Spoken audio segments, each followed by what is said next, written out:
Бажаю здоров'я, шановні українці. Активно готуємось до нового тижня, дуже важливого для усіх нас, для нашої держави. Попереду День нашого прапора, День нашої незалежності, попереду вшанування ветеранів війни за свободу України, попереду Кримська платформа. Цього року справді особлива. Цього року буквально в повітрі Криму відчувається, що окупація там тимчасова, а Україна повертається. Обов'язково відзначимо наших легенд. Це є і буде українською традицією. Відзначимо тих, чиє життя стало частиною нашої національної історії, яку вже не стерти нікому, ніколи, жодному ворогу. На наступний тиждень, як завжди, заплановані важливі переговори і візити справжніх друзів України. Попереду знаковий рубіж. Півроку цього повномасштабного вторгнення, війни, яка змінила все і для України, і для Європи, і для світу.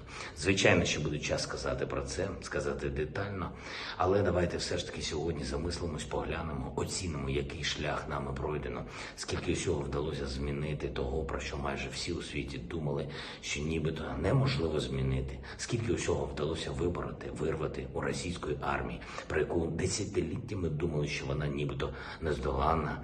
Я пригадую перші дні повномасштабного вторгнення, пригадую, що мені тоді говорили, радили різні порадники. Знаю, що багатьом з них тепер соромно за ці слова, які тоді звучали. За час від 24 лютого, за ці 178 днів, українці довели, що це наш народ нездоланий, це наші захисники, захисниці нездоланні. Я дякую всім, хто проявив свою силу за цей час. Дякую всім, хто боровся, бореться за Україну. Дякую всім, хто воює, допомагає нашим воїнам, нашій державі. Наша єдність, наша віра у себе дозволили пройти ці півроку і підійти до цього тижня незмінно важливого для кожного українця. Ми завжди говорили чесно і говоримо чесно заради перемоги України. Ще потрібно боротись, ще потрібно зробити дуже багато, ще потрібно вистояти. Витерпіти, на жаль, багато болю, але українці вже можуть по праву відчувати гордість за себе, за свою державу, за своїх героїв.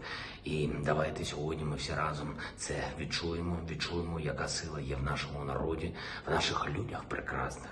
Ця сила завжди була і буде стільки, скільки ми будемо вірити у себе, скільки ми будемо зберігати нашу єдність, стільки, скільки ми будемо боротися за Україну, і стільки, скільки ми будемо працювати заради нашої спільної української перемоги. Ми маємо бути свідомі того, що цього тижня Росія може постаратись зробити щось особливо гидке, щось особливо жорстоке. Такий у нас ворог, але і будь-який інший тиждень за ці півроку Росія робила те саме постійно, гидке і жорстоке.